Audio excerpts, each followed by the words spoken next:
নমস্কার, good morning. আরও একটা সুন্দর দিন, সুন্দর সকালে আমি বেরিয়ে পড়েছি আমার 365 ডেজ চ্যালেঞ্জের আজকে 49তম দিন। আজকে 49তম দিনে ঘড়িতে বাজছে প্রায় 5টা এবং আজকের তারিখ হচ্ছে 24 এপ্রিল 2025।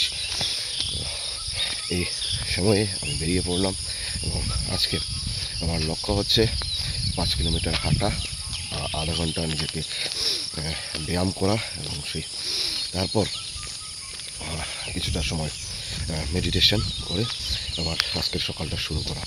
তো সেই উদ্দেশ্যে বেরিয়ে পড়া এবং নিজেকে শারীরিক এবং মানসিকভাবে সুস্থ রাখার জন্য প্রয়োজনীয় যা যা করা প্রয়োজন তার জন্য আমাদের নির্দিষ্ট কিছু শিডিউল বা রুটিন মেনে চলতে হয়।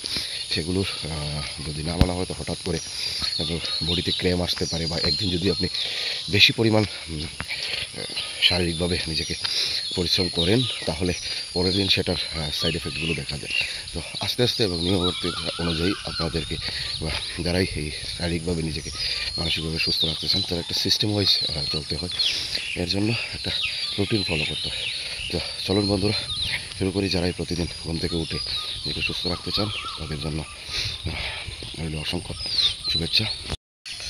আজকে 25 এপ্রিল এবং এই 25 এপ্রিল হচ্ছে ন্যাশনাল পঞ্চায়েত ডে, যেটা সেলিব্রেট করা হয়। এবং আজকের দিনে আমাদের দেশে ত্রিস্তরীয় পঞ্চায়েত ব্যবস্থাকে যেটা চলে তার সেলিব্রেশন হয় এবং এটা আমাদের যে ছোটো বলা যায় ছোটো পরিসরে যে সরকারি ব্যবস্থাপনা এবং যেখান থেকে গ্রামের মানুষরা রিপ্রেজেন্টেটিভ হয়ে ইলেকটেড মেম্বার হয়ে সেখানে তাদের নিজের গ্রামের জন্য কাজ করার সুযোগ পায়, ঠিক পঞ্চায়েত সমিতি এবং তারপর জেলা সমিতিতে।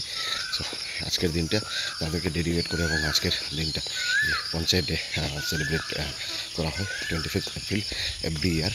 এবং যখন থেকে এই পঞ্চায়েত রাজ সিস্টেম চালু হয় এবং সেটাকে আমরা শুরু করার পর থেকে সেটাকে সেলিব্রেট করার আজকের এই দিনে সেটাকে করা হয়। তো এটা ছিল আজকের দিনের বিশেষত্ব।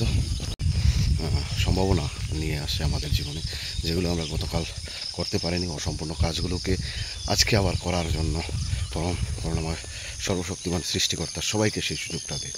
তো প্রতিদিন সকালে প্রচণ্ড পজিটিভিটির মাধ্যমে দিনটা তো আমি শুরু করি এবং চেষ্টা করি যে কাজগুলো গতকাল করতে পারিনি, সেটা আমার প্রফেশনাল এবং পার্সোনাল লাইফে যেটাই হোক, সেটাকে এই নতুন সকালে নতুনভাবে আবার করার জন্য আমাকে সুযোগ দিয়েছে সেটাকে করার, সেটাকে সফলভাবে সম্পন্ন করার জন্য চেষ্টা করি। এবং দেখুন